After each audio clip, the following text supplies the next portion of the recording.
Point Blank is a crime fiction podcast. It may not be suitable for all listeners. We discuss violence in all its forms. The works we reference may include period slang, which some listeners may find offensive. The hosts also have a tendency to swear. The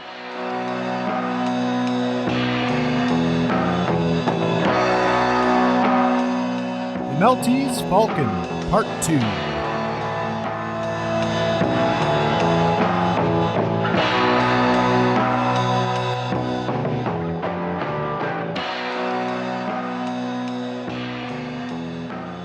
And welcome to Point Blank for part 2 of our discussion of the Maltese Falcon by Dashiell Hammett.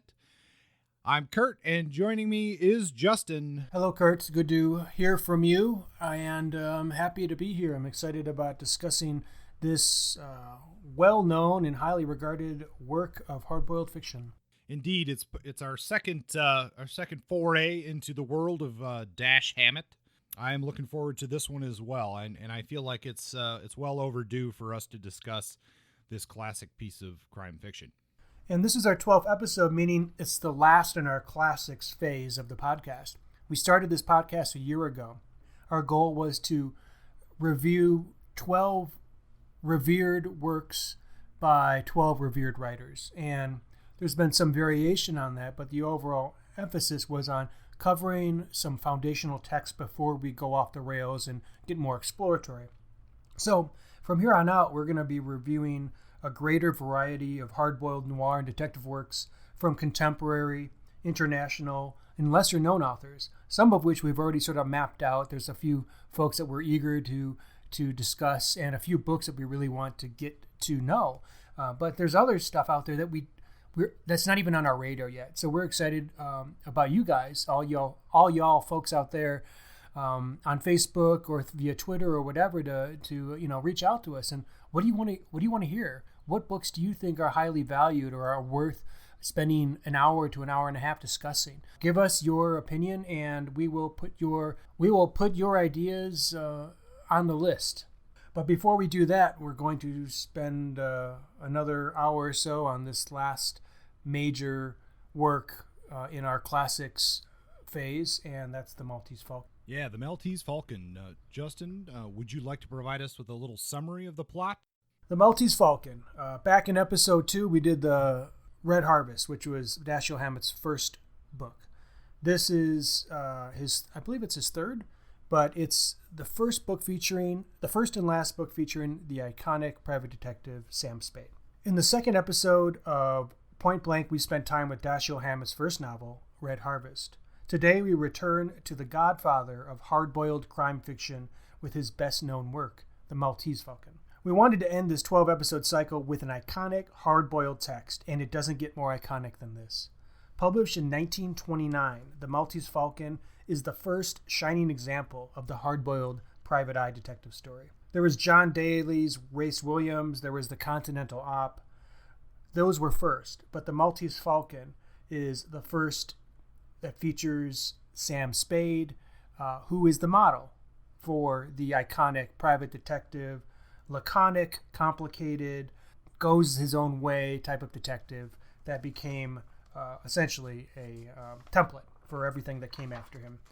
There wouldn't be no Philip Marlowe in the way we know Philip Marlowe or Lou Archer or Spencer, any of these guys, without first Dashiell Hammett's creation, Sam Spade.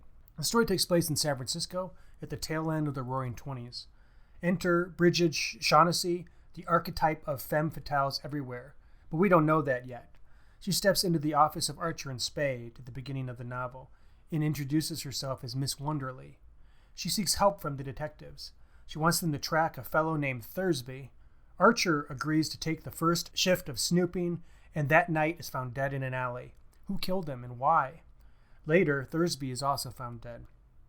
We learn soon enough that Bridget O'Shaughnessy is after a mysterious foot-high statuette called the Maltese Falcon. It's worth a hell of a lot of dough, and there are a number of folks interested in obtaining it, including Joel Cairo and Casper Gutman. Gutman arrives from L.A. with his entourage, including his gunman Wilmer Cook. O'Shaughnessy seeks protection from Sam Spade, and he obliges, though he doesn't fully trust her. He doesn't trust anybody, it seems, except maybe Effie Perrine, his loyal secretary, and the only woman in the novel that he does not sleep with. Spade meets first with Cairo, an effeminate Greek man whom Spade strong-arms more than once. But Cairo reveals little. Two cops come by later on, and one of them clearly doesn't like Sam Spade. We get into the classic dynamics of the private detective and the police force. They think he might have something to do with the murder of his partner Archer. For one, Spade is sleeping with Archer's wife. Spade puts him off, however, but we know that they'll be back, and they do come back eventually. Later on, Spade meets up with Casper Gutman, who tells Spade all about the Falcon's glorious history, sort of like a short history lesson couched in the novel. While he's talking about this history, he simultaneously drugs Spade's drink, and Spade passes out. He wakes up and stumbles out later on, gets back to his office, and ends up receiving a package from a man who enters the office, injured with a fatal wound. This man is Captain Jacoby, who has just piloted a boat from Hong Kong. This boat from Hong Kong was transporting the Maltese Falcon to San Francisco. And right before Jacoby dies, he passes a package off to Spade. That package, upon opening, is revealed to be the Maltese Falcon. Spade puts it into storage, hides it, protects it, and then he goes about his business. He needs to find O'Shaughnessy, who's gone missing. O'Shaughnessy is supposed to be going into hiding at Effie's, the secretary's, but she disappears. After a search, Spade finds her outside his apartment. Inside the apartment are the three bads, Cairo, Gutman, and Cook. They've all sort of hooked up and come together. Obviously, they're all seeking the same thing. Everybody seems to be after the Maltese Falcon in this story.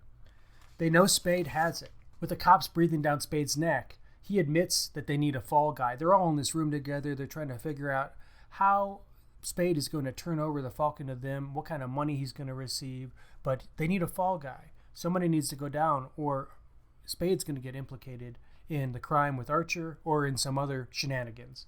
So, obviously, this is Spade sort of working his magic, sort of messing up things in the way that the Continental Op messed things up in Red Harvest. If he lets the Bads have the Falcon, he will be brought in for the murder of Archer. Gutman agrees to give up his boy Wilmer, but Wilmer escapes before he can be taken prisoner. Well, it turns out, after all this scheming and conniving and distrust and lying and manipulation, turns out the Falcon is a fake. The business transaction doesn't happen. Cairo and Gutman leave. Spade calls the cops, and they go after Gutman, who is found dead, shot by the betrayed Wilmer, who probably is pronounced Vilmer, but whatever.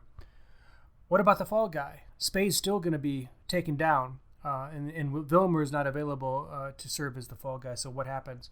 Spade deduces that Bridget O'Shaughnessy is a murderer after all. She took down Miles Archer that first night. It is clear that this is a struggle for him to admit and to acknowledge and to accept, as he has some kind of feelings for her. She confesses that she loves him, and he acknowledges it somewhat that he also has these feelings.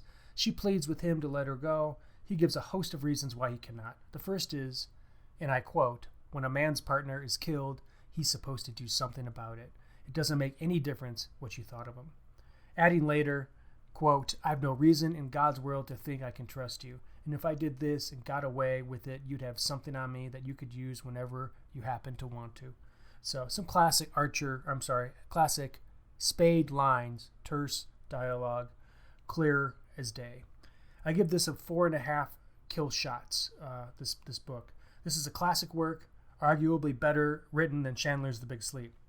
However, there's something about Spade, the blonde Satan, something about him I don't like. Perhaps it's the fact that we don't actually get to know what he's thinking. This is written in third-person objective. We don't get the interior monologue of the main character. We just see what he does and extrapolate what he feels based upon that.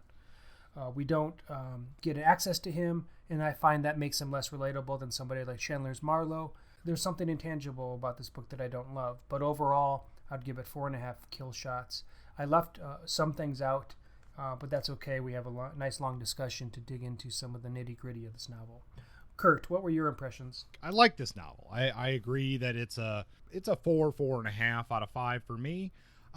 It has such iconic scenes to it, iconic characters, but yet there's something missing out of this, and I still don't know what it is. I still can't put my finger quite on what that element is, and it could very well be what you're talking about as the using that third person, whereas so many of our other detective novels are first person.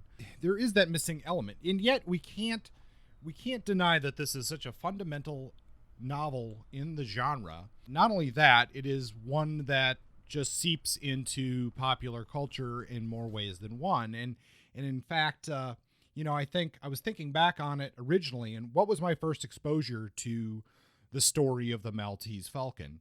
And it certainly wasn't the Bogart film. It wasn't reading the book. It was cartoons in the 80s. Mm-hmm. Almost every cartoon had to have some episode in which the basic plot of the Maltese Falcon was reworked into a plot for a show, say from the Disney Afternoon, or I think even Ghostbusters did something like this in the animated series. That was my first exposure to this plot. And so it's one of those things that so many of us know elements of this story, even if we've never actually read the Maltese Falcon. So it's the type of book that has that kind of staying power. So for those reasons, I think it's a must read. But yeah, like you said, there is something missing. That's a good point you make about 80s television, these cartoons from our childhood. Like the first time I saw any noir style, it was through those sort of had their private eye episode. Like every cartoon eventually got to it. I imagine the Muppet Babies had it. They use this plot device. I mean, because the Maltese Falcon, it's a classic technique it's a MacGuffin. The Maltese Falcon doesn't really play a major role in the book. It's a plot device that gets everybody moving, creates a purpose for the characters, it creates action, or it enables characters to act. But at the end of the day, it's pointless. It doesn't serve any function. It doesn't serve any purpose. But it's a convenient device for writers to get characters interacting and doing things, and it's a good way to figure out who these characters actually are. How you develop characters is by giving them movement and making them pursue something.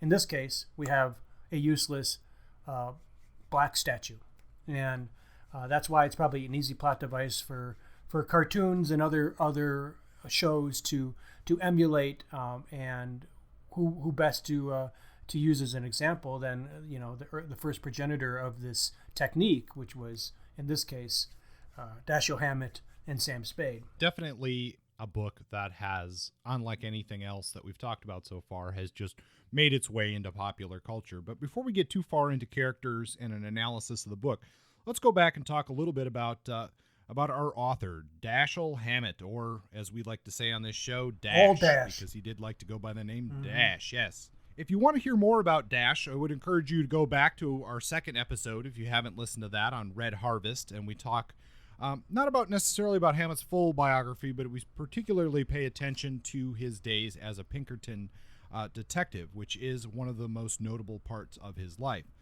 But old Dash, he was born in Maryland in 1894, and he would live till 1961.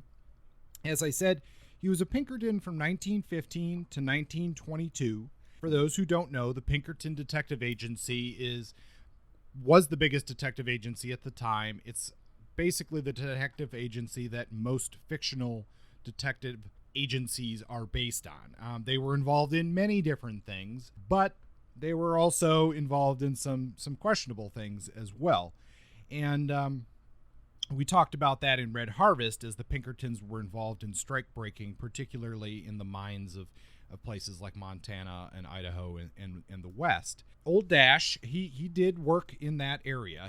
There's a good evidence that he at least had some connection to the strike breaking efforts in the Idaho mines. We do know for a fact that he worked on the Fatty Arbuckle case, which was a famous early Hollywood case as well. However, the more biographies of Dashiell Hammett that I read, I'm a little skeptical about exactly how involved with the Pinkertons he was. He worked there from 1915 to 1922. He starts out in the office in Maryland. He serves in World War I stateside in the Army in 1918, so that we got to subtract some time out of that timeline for that. And then during the war, he gets tuberculosis, which is another big thing in his life. And he has a lot of issues with tuberculosis. So between 1918 and 1922, I don't think there's a lot of I don't think you can say he certainly wasn't working full time for the Pinkertons during that time frame.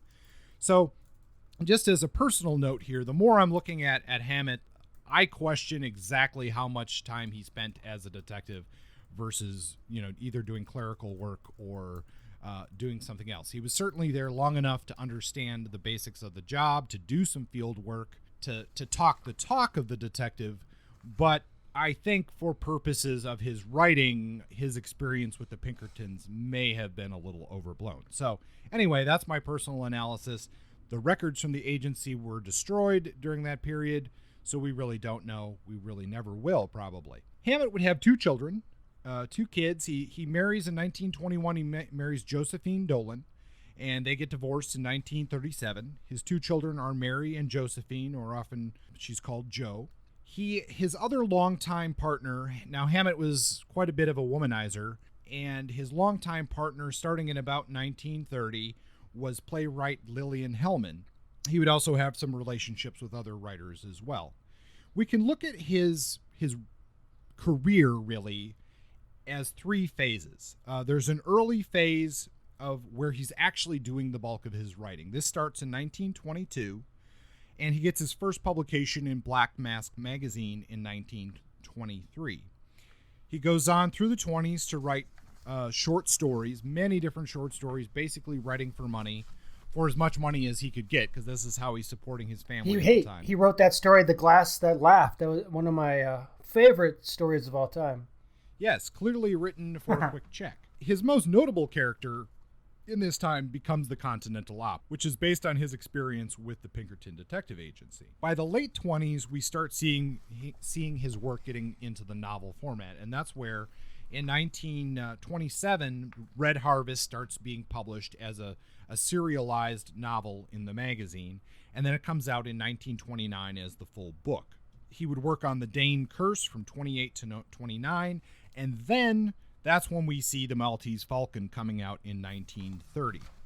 This would be followed shortly by The Glass Key in 1931 and The Thin Man in 1934. So really, for as popular as Dashiell Hammett is, his novels are really only 5 novels, 3 of which were essentially written more for, in some ways, more for syndication in the magazines as short stories combined together to form the novel-length book. He would have 3 major characters: the Continental Op, Nick and Nora Charles, who feature in the Thin Man series, which would go on to have quite a popular film run, and of course Sam Spade in the Maltese Falcon. Now, by the beginning of the 30s, we see Hammett transitioning from writing and novels to writing screenplays, and that's what he would spend the bulk of the 30s doing. Basically playing with his established characters and rewriting those scripts for Hollywood. He would work on other scripts as well, but not a lot that didn't really translate to a lot of stuff on the screen. The third phase, and this is where we see in the late 30s and into the 40s and 50s, is more of his political phase. And I'll talk about that a little bit at the end of the show. There's a recent book called Hard-Boiled Activist, The Work and Politics of Dashiell Hammett. But I want to talk about that at the very end of the show. And that period, he didn't do a lot of writing. He didn't write any more novels. There's a couple of short stories in this period, not very many. There is some suggestion that he may have been a heavy influence on Lillian Hellman's plays, but we don't have any hard evidence for that. That is the life of Dashiell Hammett. He would die in 1961 with lung cancer. Of course, this guy he had TB from an early age. He was a heavy smoker and a heavy drinker for most of his life, and that's how he would die in New York City. This is the book that really made his career and really comes sort of right dead center in the arc of his work. That's where we're at in Hammett's life as far as when this book came out. And once it came out, he could really, it was well enough regarded that in a lot of ways he banked the rest of his life on the popularity of the Maltese Falcon. In all truth, the heart of his writing career was in the 1920s. It was the Black Mask era. That's when the Continental Op, he developed that character and published innumerable short stories featuring the Op. And that's also, some people think, well, he developed the Op and evolved the Op and eventually created Sam Spade, who's a more complicated, more complex character. No, that happened at the same time. I mean, this book came out in 29. It was serialized in Black Mask in 28. Before the Great Depression, at the height of his writing powers, working for Black Mask and other smaller presses. So it all sort of happened in a sort of concentration of a flurry of activity. And then, there were books after that. He put The Glass Key out, and like you said, the Nick and Nora, the Thin Man's novel. But that didn't come right away. That came a little bit later, and that was sort of like, that was the last of the big stuff he did. He really was concentrated in his efforts, and then things slowed down for him. So I'm definitely interested in that, the relationship between Sam Spade and the Maltese Falcon, and the work he did with the Continental Op and those novels, because and those stories, because there are similarities. I mean, I could see some qualities in the Red Harvest that that translate fairly well to Spade and some of the plot wheels in this book, but there are also things that are unique. So do we want to talk about some characters that we like? Obviously Sam Spade, but some others, or do you have anything else to add? No, I think we should get into the characters. I mean, this, compared to some of the works that we've looked at from this time period, we actually have a pretty large cast of characters. I made a list, and this is not definitive by any means, but I have just around 20 some named characters in this book. We have a lot of potentials to work from, and I do think that of course Sam Spade is the iconic character. Yes, we'll talk about him, but interestingly, I think this rogues gallery of characters that Hammett puts together here is one of the pluses to the book. We don't just have one crook, we have a whole bunch of them, and they can give different elements to the story as far as what their role is in this search for the Falcon.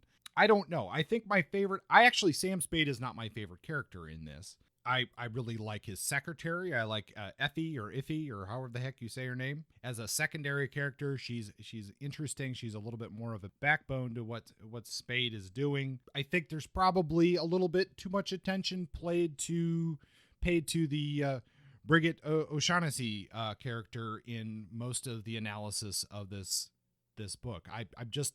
I'm not as taken with her perhaps as other people are.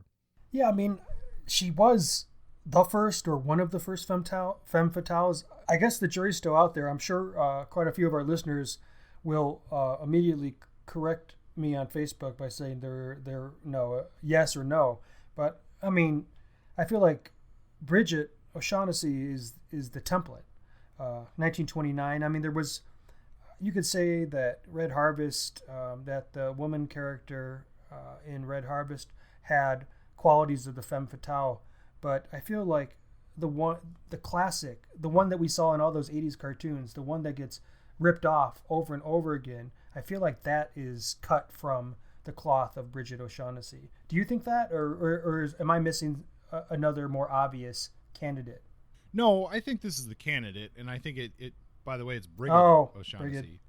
But yeah, no, I think she's an iconic femme fatale, but I think that in many ways that's part of the problem, because there's not a lot of depth to her as a character. I mean, she's sort of, yes, she's a stereotypical femme fatale, but the stereotypical femme fatale isn't that interesting to me.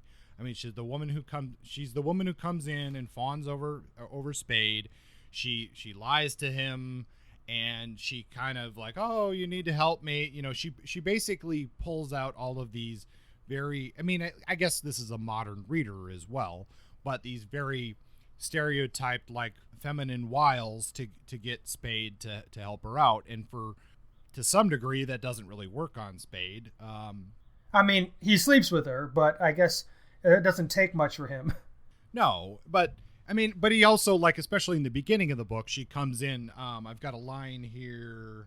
This is basically the first time that she had lied to him, and then, she says that story I told you yesterday was all a story. She stammered and looked up at him now with miserably frightened eyes. Oh, that, Spade said lightly. We didn't exactly believe your story. Then perplexity was added to the misery and fright in her eyes. We believed your $200. So Spade is used to being, lied to by clients. That he makes that clear in that statement throughout the whole novel, and including the end of the novel, where I guess people debate whether or not Sam Spade and Brigid O'Shaughnessy are in love. Like, I think he doesn't really react to her. How do I want to say? Not manipulated, but like he's not being wooed by her. He's just reacting to the situation that she's presenting to him. Well, I mean, in response to that, speculation, one, I don't give a shit. Who cares? Who cares if they're in love or not? Two, why would they be? There's nothing in this story that really points to them having any development of any relationship. All it was lies, treachery, and business. Like, there's not any time and not any breathing room to develop a relationship. So why would you even want them to be in a relationship or to be interested in each other in some kind of deep, meaningful way? This isn't that book. That's not what this book's about. This isn't romantic. And this isn't romanticism. This is like hard reality, the grit of modern America in the wake of the Roaring '20s and the birds coming home to roost, so to speak, the chickens coming home to roost with the Great Depression after all that spending and all that delusional capitalism. So, I mean, whatever, I guess is what I'm saying in terms of I don't give a fuck whether or not they loved each other. But I'm sure that she believed that she loved him when it was suiting her interest in loving him in order to get out of going to jail. I do agree with you that the femme fatale isn't the most interesting character in the world. I think it's interesting to see the original, see where the origin story, Brigid O'Shaughnessy. What I found interesting with her, and this is something that maybe Chandler modeled The Big Sleep after, is that the first person who Sam Spade talks to is Brigid. She comes in. She's already lying to him. The first thing she says is her name's Miss Wonderly. She lies the moment they meet. And once you see all the treachery over the course of time, you go back and go, their whole relationship was premised on a lie to start. And also, the first woman he meets and converses with in this story is the murderer. And that's the same as in The Big Sleep with Carmen.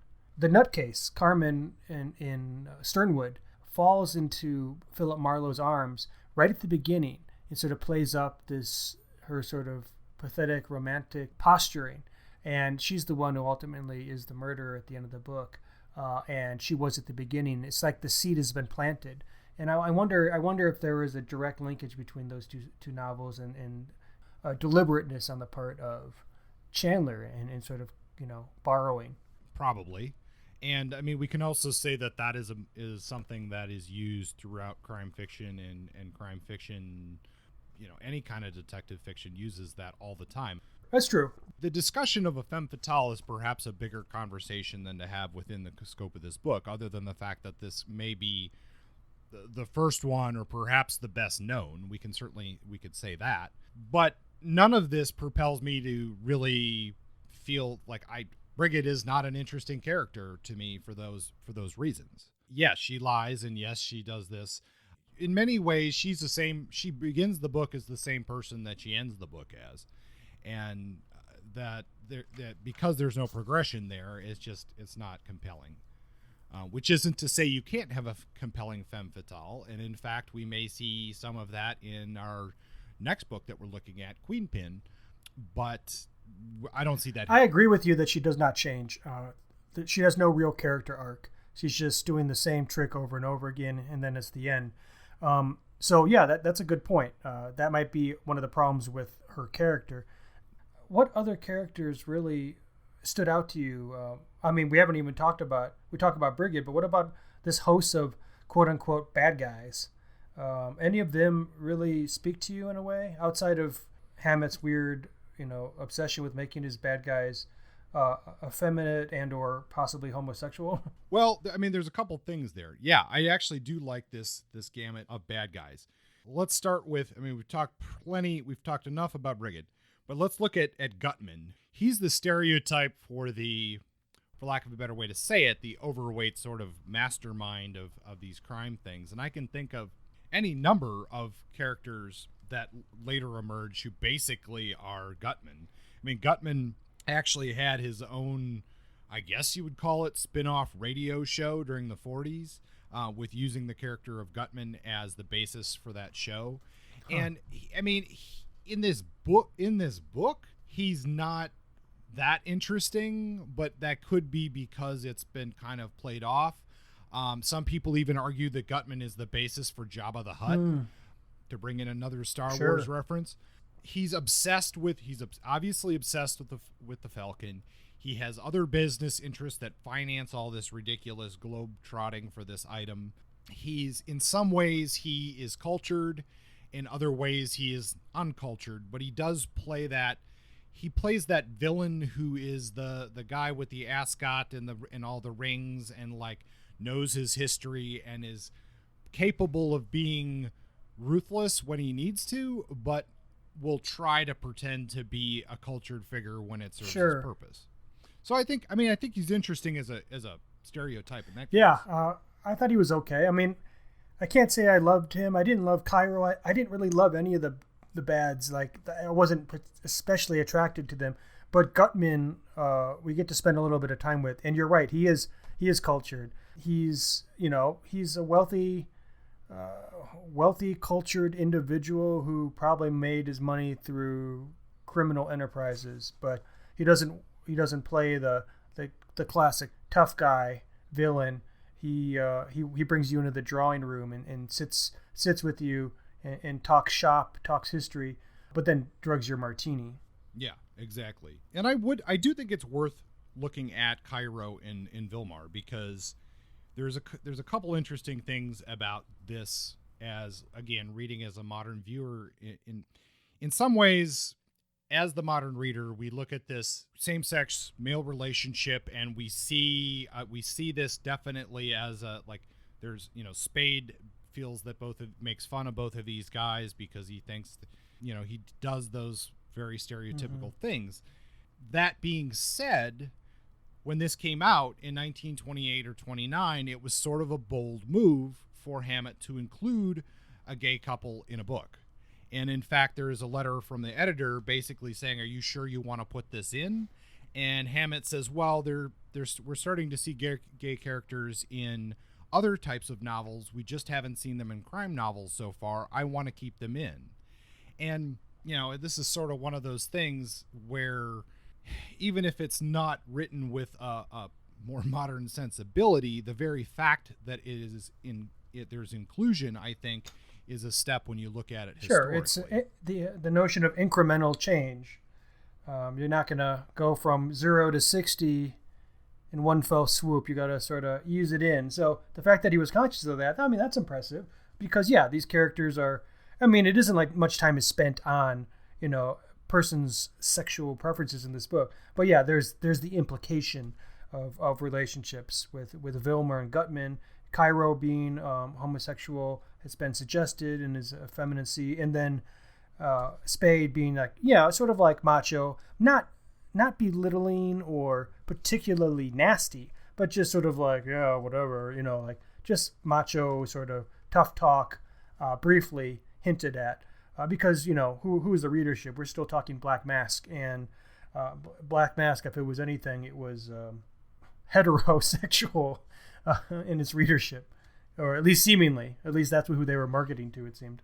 Yeah, from my reading of it, most modern scholars of Hammett or whatever, it's not supposed to be just suggested. Like, it is actually, they had Vilmar and Cairo are in a relationship, and that is shown through a couple of things. One is that when Spade beats up Vilmar towards the end, Cairo goes over and comforts him.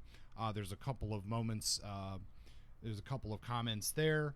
And interestingly, so Cairo, yes, he's described numerous times as being an effeminate gay man.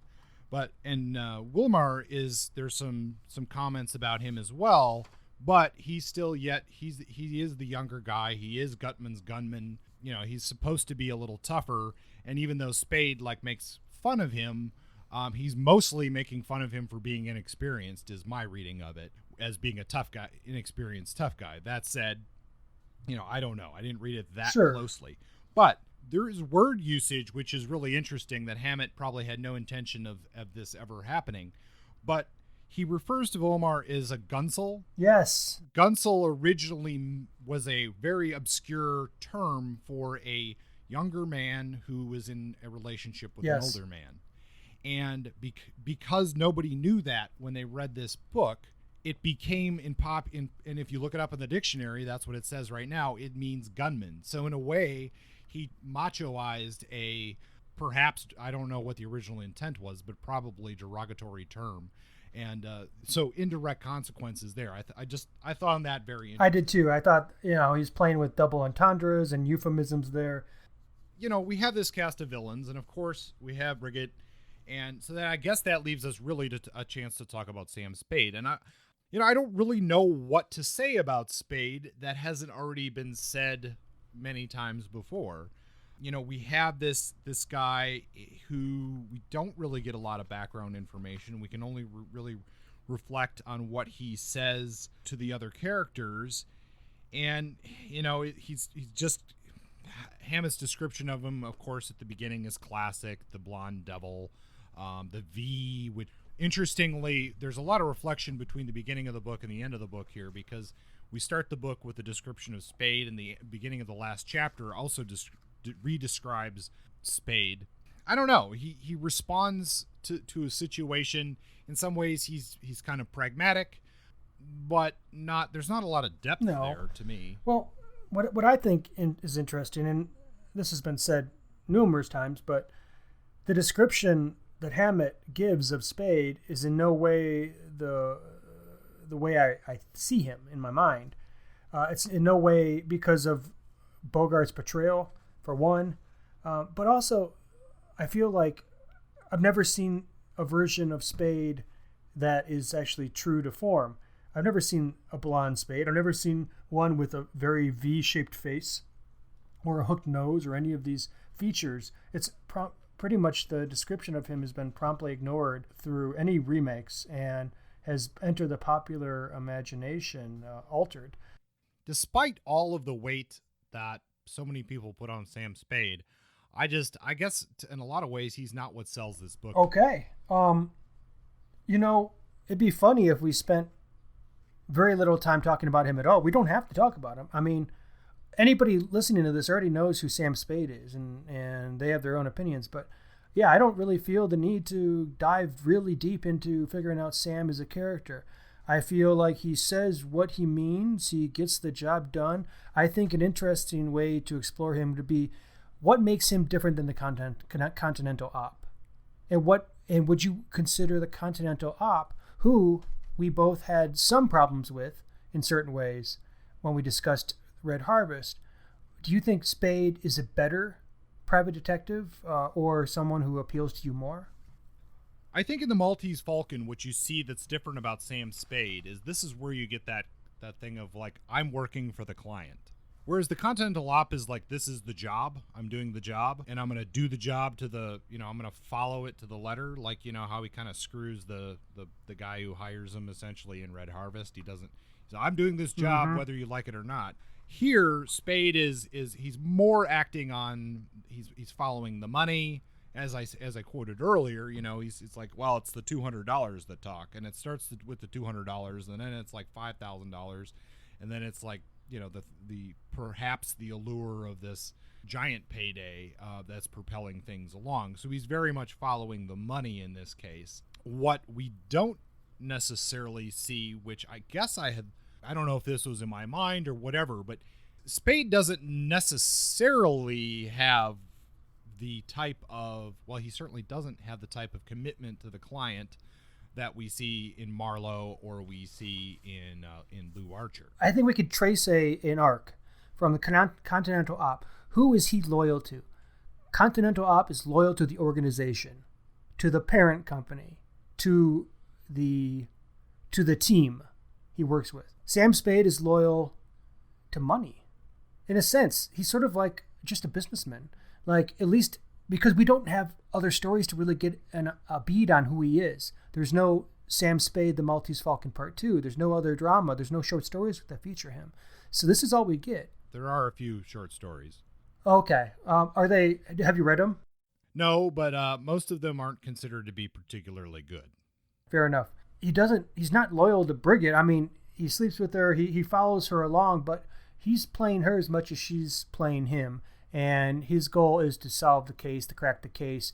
But then he's trying to save his own skin, and he wants to make sure he gets his money at the end.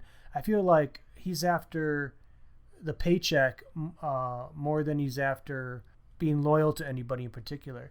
But then Marlowe is, at least the first, in my experience, to be loyal to the customer, loyal to the client, and even to the point where he forgoes money or forgoes action that would not be in the best interest of the client. It's in that sentimentality that Chandler has.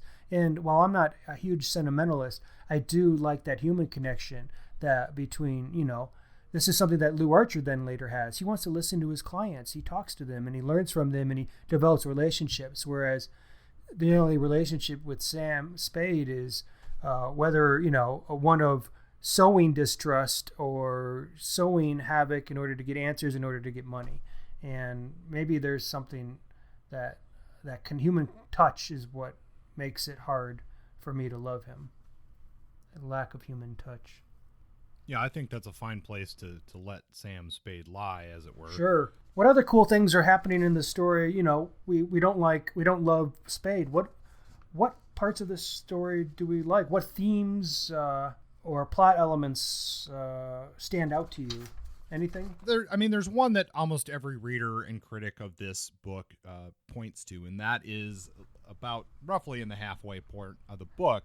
We get this incident where Spade tells Bridget the story of Flintcraft, which was this missing persons case that he worked in the Northwest, and this guy who basically disappears from his family in Western Washington, and there's a sighting of him several years later in Spokane, which is in Eastern Washington, and he's asked to go find him. Well, he finds this Flintcraft guy and basically says, well, why did you disappear from your family? And keep a short story shorter. Basically, the idea is that this guy was walking down the street. A beam fell from a height. It nearly hit him. And then he goes, well, that could happen to me any day, so I'm going to go off and start a different life. Well, he has some adventures. He ends up settling back into a family life, then moves on. And I guess the moral of that story is really that, I don't know. That's what people debate, really, is what exactly he's trying to say there. This story was important enough to Hammett that his daughter remembers him repeating it years later to her as a parable of life. And I guess it's sort of like, well, anything can happen, but you sort of also get into a routine. You've got to watch out for this beam falling that might happen, but I don't know. Well, I know there's quite a lot of commentary on this parable. I just pulled up a website called 20 Writers, Dashiell Hammett, The Flintcraft Parable. It features a whole bunch of discussion around this particular piece of the novel, and there is a lot of questioning of why it was placed in the novel. What's the point? I mean, because we know Sam Spade, we have relatively limited access to his interior, who he is, what's his makeup, but he then relays this story to O'Shaughnessy in one of their few longer bits, like long sequences of dialogue where he's essentially monologuing the story to her, and she doesn't really respond to it in any way. So what's the point? What is it saying about Spade? Is somebody who recognizes chaos? Is it somebody who recognizes the fact that we're all assigned, our fates are, is he speaking about determinism? Our fates have already been, sealed long ago? Or is it something about existentialism, like the myth of Sisyphus, where guy pushes a rock up a mountain and then the rock falls down and the guy pushes the rock up the mountain? In this case, the guy is pushing a rock up the mountain Then a beam falls down, scares the shit out of him. It's this chaos in his life, so he leaves his family. And then a few years later, he finds a new mountain and starts pushing a rock up it. So does it mean that we can never really escape our paths? Is it speaking to some kind of private investigators, like awareness of how criminals operate? You can't really hide from your true self. Maybe he's saying this because he knows that Brigitte is a con, and maybe it's speaking to his knowledge of who she is, or it's the question. It hasn't really easily been resolved, but obviously it's something that Hammett really felt deeply. I wonder if it's something from his detecting days that really shaped him or stunned him or something, or if he was just being philosophical for the sake of people 80 years later having podcasts. Yeah, I mean, I don't know. I think it's a little. I mean, the amount of energy that's put into this little story seems a little ridiculous to me. But I mean, the last line of it is he adjusted himself to beams falling, and then no more of them fell, and he adjusted himself to them not falling. So, I mean, really, if you just look at that one line, it's basically about adapting to the situation that is happening to you. And I guess, you could certainly look at that in Hammett's life, in that, he's like, well, I'm a Pinkerton agent. I'm used to being a Pinkerton agent. Now I'm not a Pinkerton agent. I'm getting used to, so something changed. Now I'm a writer. Getting used to being a writer. Or, I mean, you could also look at it in the case of this novel, which is probably the better way to do it. I mean, if he's telling Brigitte this, it could be a symbol of, well, because all of these people are obsessed with finding the Falcon and they have got that in their heads, they're going to react with everything they can to find the Falcon. And when they don't find it at the end, and they all go off, we're going to go chase it again, they're stuck in that loop of essentially of the beams falling, of the chaos ensuing, and that it would have been possible for them to step out of that role and say, okay, this chase isn't worth it anymore. Yeah, I mean, that makes sense too. Anyway, you are right in acknowledging that this so much speculation going into this short parable is it's mind-blowing, but I guess that's what happens when you have a major novel in the early 20s that popularized a genre. You're going to get a lot of people speaking to its less clear aspects, these more opaque entries into the world of Spade. I mean, hell, it's about 1/20th of all the dialogue we have of Spade is contained in this parable. So yeah, that's true. I don't know. It's going to be one of those things people just debate forever. Sure. Anything else off the top of your head that you want to dive into? I picked up the book Discovering the Maltese Falcon and Sam Spade, The Evolution of Dashiell Hammett's Masterpiece, including John Huston's movie with Humphrey Bogart, edited by Richard Lehman. Now, this is a little bit of it's not quite as promising as the cover might suggest, but what this book is a scrapbook, essentially, of pictures, interviews, copies of reviews about the book, critical analysis, different buildings that were in the book and whatnot, and can we actually determine which office Sam Spade was in? Like, I don't know if that's super important in the whole realm of things, but some people have put that together in this book. First of all, that the book that's referenced twice in the book, Celebrated Criminal Cases of America, that was a real book. Hammett had a copy of that, so that's kind of interesting. He bases his information, and granted, we really don't even get that much on the ship, La Paloma. We do know that one of Hammett's Pinkerton cases was he was somehow connected to the theft of $125,000 in gold. Of course, that's early 1920s money from the SS Sonoma in California. He uses that as a basis for some of his details on the Paloma.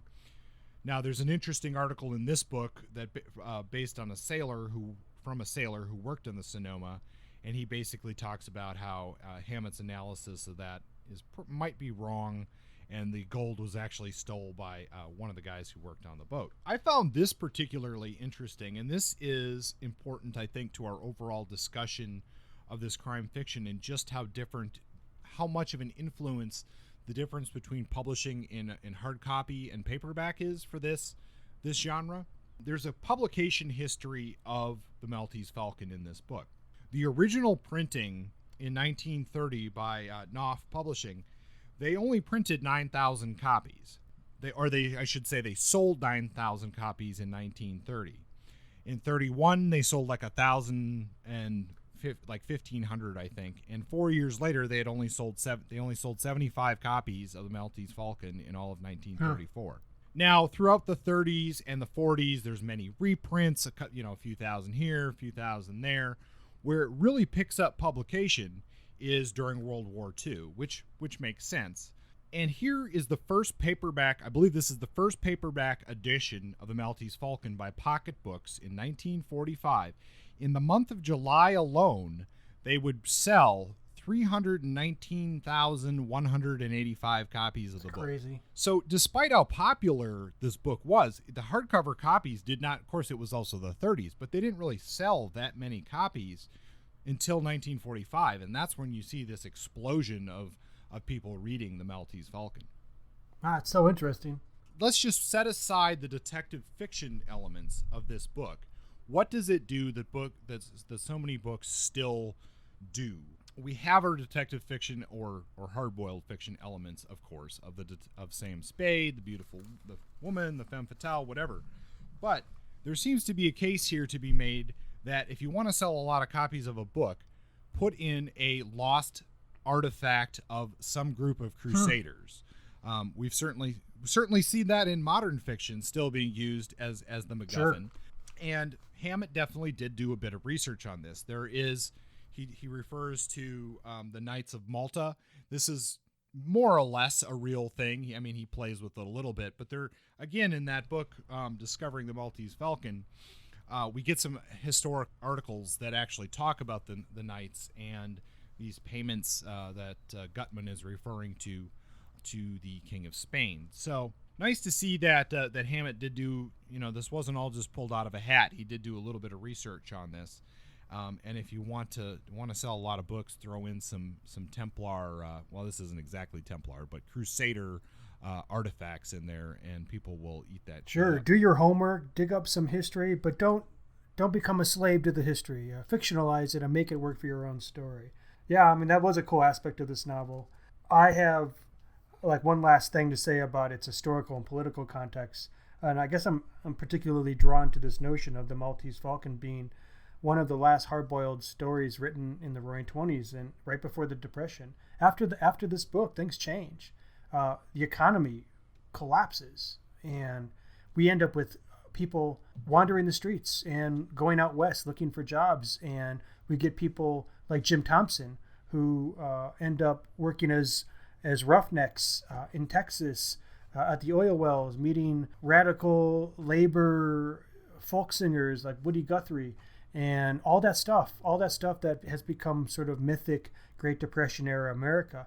All that happened after this novel was put out, and this was so sort of like standing on the cusp of one American era and dramatically shifting into another. So I feel like in this book, I think Hammett, there's an awareness. I feel like that's not just lucky timing for Hammett.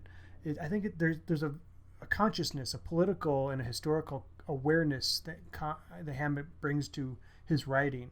He's a smart guy, and he has a political edge, and he's aware of economics. He had a leftist streak throughout his life. He's just conscious of things. So I feel like in this book, all the characters are atomized. Everybody's doing their own thing. The only person who isn't is Effie, because she lives at home with Mom.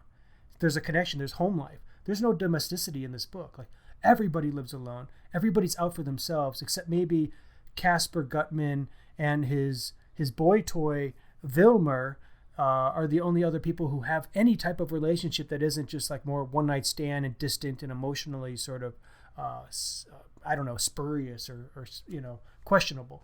So we have all these atoms wandering around seeking their own interests. We have no innocence, like everybody's scheming. There's little trust. Everybody's after the bottom dollar. It's just like raw capitalism, which was sort of what things were looking like in the Roaring '20s toward the end. There's a lot of drinking. There was a lot of wild speculation. There was a lot of getting in and getting yours while you can. And I feel like that's exactly what's going on with this Maltese Falcon. And the Maltese Falcon then, at the end, when it's revealed that there's nothing at all there, it's just bullshit. It's sort of like all that credit capitalism, all that money invested that just disappeared in the thin air and became nothing. It led to a collapse, and what you thought you had, all that stuff that you put your heart into, all your mind and all that energy, it just turned to dust. I feel like, in a sense, Hammett was forecasting economic collapse in this story, and if he was, it was spot on because this thing came out before the Depression.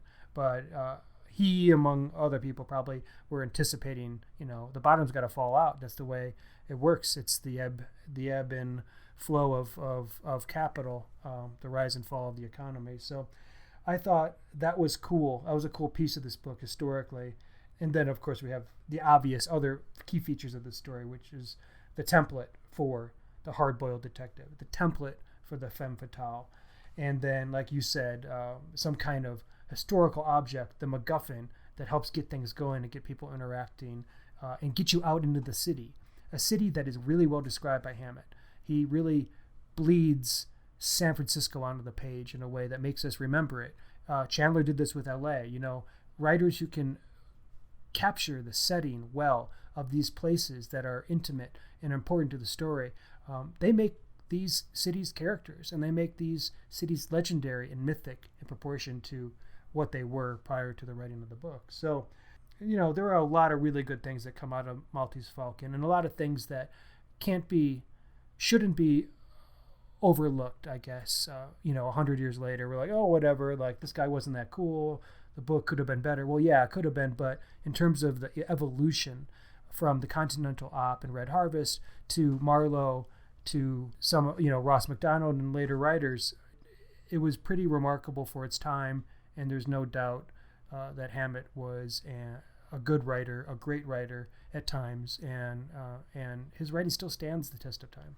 The review from the New Yorker in 1931 called Hammett's The Maltese Falcon as American as a sawed-off shotgun. All right, folks. Well, thanks for joining us. I have one further thing to talk about for this episode, but if you're not really into mid-century leftist politics and wanting to hear me rip a book apart, you could end the episode here. Our next episode will be about a book by Megan Abbott, Queen Pin, and it's fucking great. Yeah, it's really good. We've already both read this one. It's really good. I would recommend it. And if you'd like to stick around, I'm going to talk about Hard-Boiled Activist, The Work and Politics of Dashiell Hammett by Ken Fuller.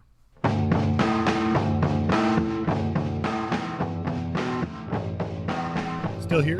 Oh, yes? You're still here? Yes, I'm here. Okay, great. All right, so I'm going to take a look at this, perhaps the newest book in the work on Dashiell Hammett, and that's Hard-Boiled Activist, The Work and Politics of Dashiell Hammett by Ken Fuller. Now, the premise for this book is rather interesting because, as we know, Hammett's life, he basically starts his career as a Pinkerton detective, and as we've talked about before, he ends up having some fairly left-leaning politics and even going to jail for those beliefs. Now, what Fuller wants to do, or the premise of this book, is to get further into Hammett's politics. And that it would be an interesting story. How does somebody make that progression? Where in his literature do we see his politics emerge? That's the story I wanted to hear. Unfortunately, Fuller doesn't deliver that in this book. And there's a couple of problems with this book. Right from the get-go, we know that the publisher it's a Communist Party publisher from the UK. And I think that says a lot about what you're going to find in this book, and it says a lot about probably Ken Fuller's politics. That's something we see as a problem throughout the book. His version of leftist politics, Marxism in general, is very much that of the Communist Party. Now, I would have the same problems with this book if he was trying to argue that Hammett's progression was to a Republican or a Democrat or a Libertarian or any other belief system. Unfortunately, a lot of Fuller's scholarship in here falls apart because he uses a lot of things, a lot of critiques in one place, and then they don't follow through somewhere else. He says that Hammett's work isn't Marxist because he's selling it for money, but then when he says that Hammett is a Marxist, he sells something for money. Well, there's no Marxism in there because he sold it for money. That doesn't really make a lot of sense. He doesn't provide good evidence of the transition in Hammett's politics. He calls his early work nihilistic, perhaps anarchist, but that's not Marxist. It's not working class, and that that part isn't really important. The important part here is that Fuller doesn't deliver on what's promised. And that being said, I still think if you're really into Dashiell Hammett, this book is worth a read, because unlike any of the other things I've read about Hammett, it made me think. It made me think because I had to react to some of the ridiculous claims that were made by Fuller. Now, there are some good things in here. There is some good discussion on the transition of Hammett's racism and his positions on colonialism. That was pretty good. I would have liked to see a lot more information coming from the original sources, and for Fuller not to rely on other biographies to provide him his reaction or analysis. So, Hardboiled Activist, a flawed book. I did not care for it. In fact, I may have wanted to throw it across the room several times. That being said, if you're really into Dashiell Hammett, you might want to give this a read. Hell, I think it's interesting. Maybe not that the book was bad or whatever, flawed, but I do think it's interesting to explore the way that some writers, especially writers that have avowed political orientation, how their art mirrors the politics or masks the politics or whatnot. I mean, because politics and art don't always combine well. In fact, oftentimes it's like water and oil. So I think it's interesting to explore that, and if that exploration is thoughtful and nuanced, then it's worth picking up and reading. In this case, some good, some bad, clearly. If Fuller had tried to keep his own politics out of this a little bit more and his own somewhat warped analysis of history, it would have been a much stronger book. That's the problem with some political writers. They can't keep their own fucking politics out of it, and that sort of kills the spirit of what they're doing. Indeed.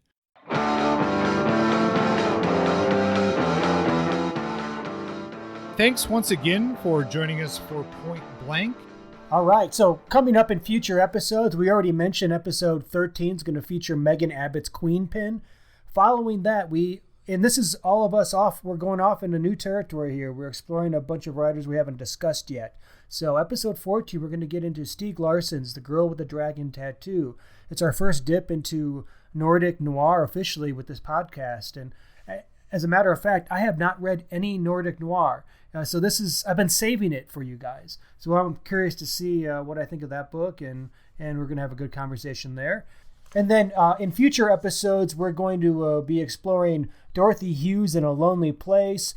We're also going to be exploring Walter Mosley, John D. MacDonald, and other writers. So stay tuned for those specific episodes when we get to them. Sounds good. If you want to get in touch with the show, you can always find us on Facebook at Point Blank, Hardboiled Noir and Detective Fiction. You can find us on Twitter at Point Blank Noir. And you can visit our website at pointblankpodcast.com. Send us an email, get in touch with the show, keep sending those reviews, and don't forget we currently have that contest running. Share the show, send us some proof to the email address, and you will get an entry into our drawing for a $25 gift certificate to Powell's Books.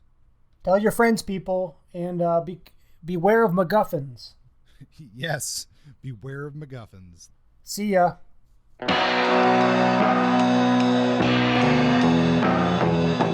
Point Blank is under a Creative Commons license. Music is by Justin. Copywritten works are property of their respective holders.